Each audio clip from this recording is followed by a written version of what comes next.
Bismillahirrahmanirrahim. Assalamualaikum warahmatullahi wabarakatuh. Perkenalkan, nama saya Yuyun Susanti. Saya adalah mahasiswa ahli jenjang keperawatan tahun angkatan 2019 dari Universitas Alma-Ata Yogyakarta. Pada kesempatan kali ini saya ingin berbagi atau ingin praktek tentang uji normalitas, uji validitas, dan uji reliabilitas menggunakan SPSS. Di sini saya sudah mempunyai data Excel. Terserah teman-teman, monggo yang punya data apa saja. Jadi kita di sini akan menguji apakah data tersebut sebarannya normal apa tidak.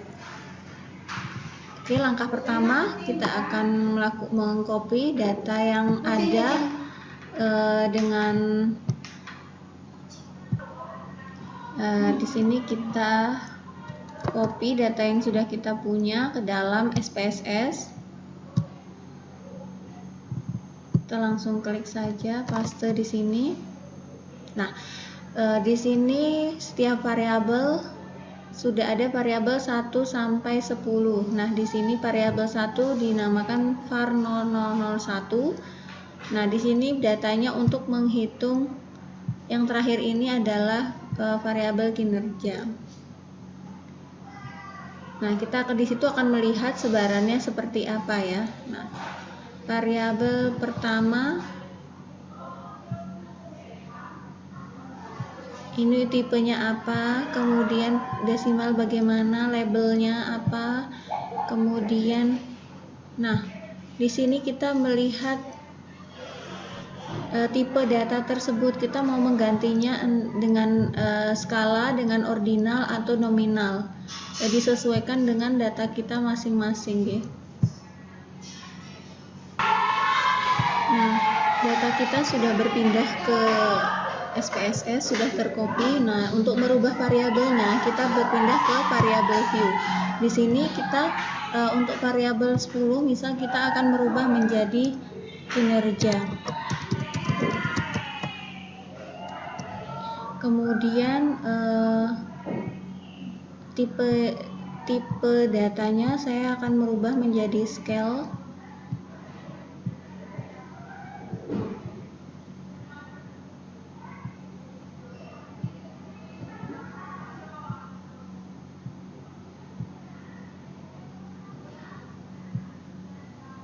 Kemudian kita balik ke data view nah kita melihat di sini sudah berubah menjadi variabelnya kinerja.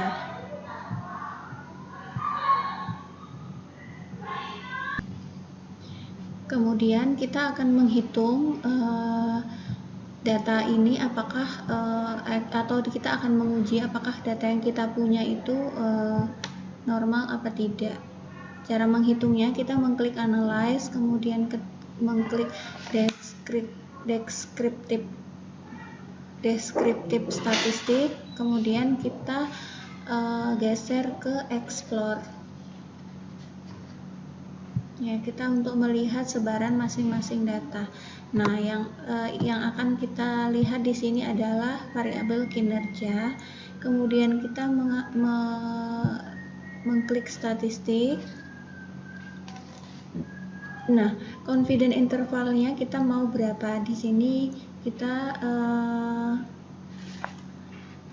mau dengan angka 5% atau tingkat errornya kita 5% atau 0,05. Untuk M estimator sama outlier sama persentilnya kita tidak hitung. Kemudian kita klik continue, kemudian plots.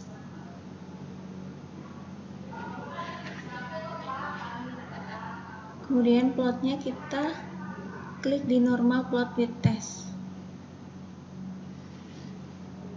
Kemudian kita klik continue.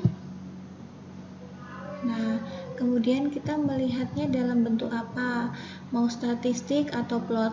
Nah, di sini kita akan kalau ingin melihat dua-duanya, statistik atau plot, kita klik both. Kemudian variabel kinerjanya kita masukkan ke dependent list. kemudian kita klik OK.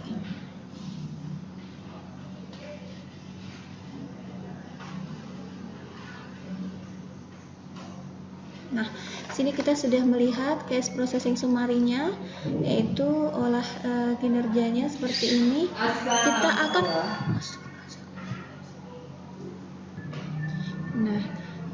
baiklah, di sini kita melihat N adalah jumlah data yang kita punya, persen itu 100%, jadi ini adalah 100% dari jumlah data yang kita punya. Untuk missingnya itu tidak ada atau 0%, nah totalnya adalah 100%.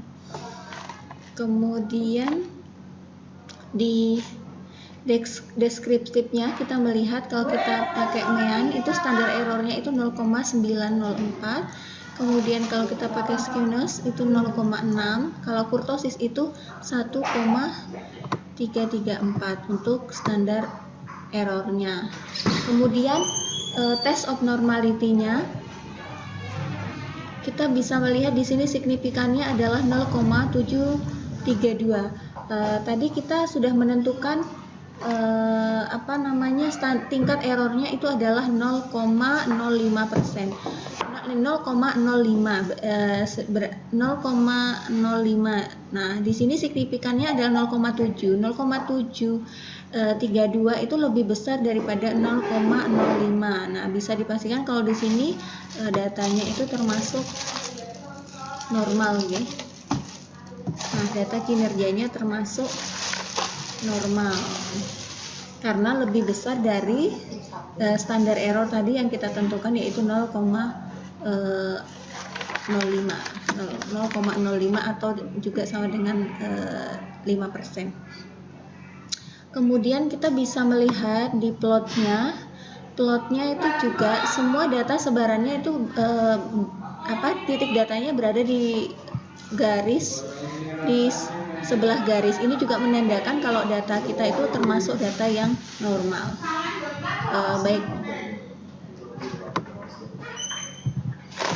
Baiklah, terima kasih untuk untuk yang uji normalitas sudah sampai di sini. Selanjutnya kita akan melanjutkan dengan uji validitas. Baiklah, kita melanjutkan dengan uji yang kedua, yaitu uji validitas. Kita di sini sudah melakukan pengisian data ke dalam SPSS. Kemudian kita klik analyze.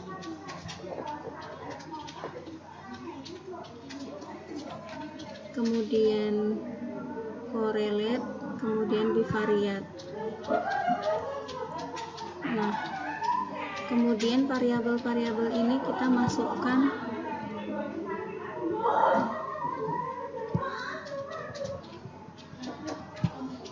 semua variabel kita masukkan. Nah, di sini kita akan menggunakan metode apa, itu tergantung kebutuhan kita masing-masing. Ada Pearson, ada Kendall atau Spearman. Kemudian kita klik OK.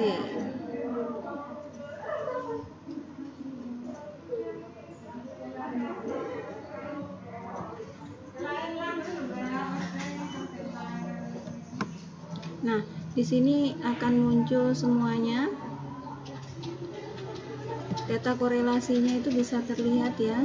Dari variabel 11 sampai yang 20 kita bisa lihat korelasinya ini adalah yang paling kanan.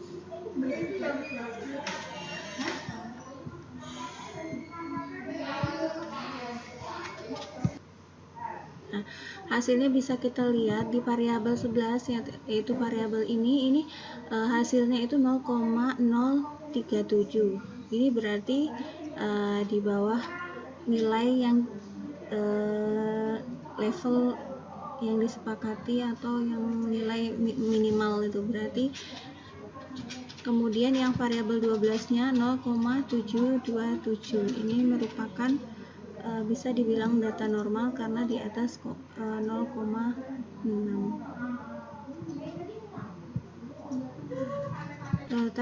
kita tergantung kita menggunakan batas signifikannya oleh siapa. Kalau misalnya dari metode dari Sugiarto itu ada di batas 0,3. Kalau metode lainnya ada yang 0,6. Nah, ini terserah kita mau memakai signifikan levelnya itu mau menggunakan punyanya siapa. Seperti itu. Kalau di atas misalnya kan tadi kita memakai yang 0,6. Kalau hasil signifikan Pearce correlation-nya itu 0,7 seperti yang variabel 13 ini, berarti data tersebut bisa dinyatakan valid karena yang kita uji sekarang adalah uji validitas. Seperti itu. Nah, kalau ada data yang tidak valid misalnya di bawah angka 0,6, kita bisa melakukan alternatif yaitu reduksi variabel. Variabelnya kita hilangkan seperti itu. Selain direduksi, bisa juga kita mengganti variabelnya dengan variabel yang lain. Seperti itu. Jadi supaya hasil yang data kita itu bisa menjadi valid.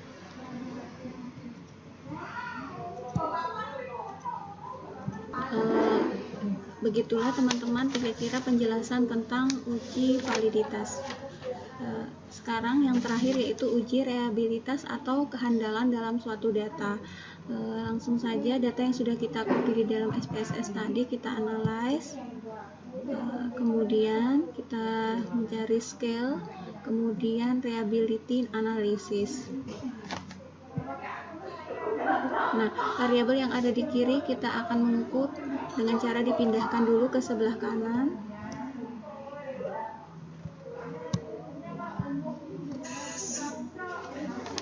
Pindahkan ke sebelah kanan. Kemudian kita memilih mode alfa. Nilainya alfa tergantung dari sumber referensinya. Misalnya 0,6, maka hasil di atas 0,6 itu data tersebut dianggap reliable atau handal. Kemudian kita klik statistik. Nah, di sini ada pilihan descriptor, ada item sampai scale if item delete, kemudian ada inter item, ada correlation, ada covariance, kemudian ada summaries, ada mean, ada correlation, ada annotatable. Ini bisa diklik semua kalau kita ingin memunculkannya. Jadi karena saya tidak ingin memunculkan, saya klik continue, kemudian saya akan klik OK.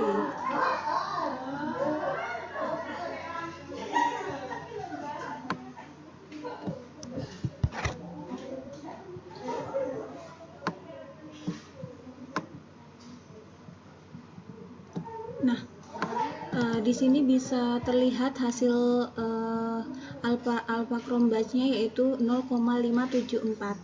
Kalau kita memakai standar, nilai standar kita tadi 0,6, maka data kita karena hasilnya 0,574, maka data kita tidak reliable atau tidak reliable, seperti itu nggih. Nah, bagaimana supaya data kita bisa reliable? Nah, tadi di uji validitas itu variabel-variabel yang tidak valid itu bisa kita kurangi atau kita ganti dengan variabel lain atau kita reduksi, jadi supaya nilai reliabilitasnya data kita itu bisa reliable atau handal gitu, seperti itu. Mohon maaf kalau penjelasan saya kurang jelas. Terima kasih. Assalamualaikum warahmatullahi wabarakatuh.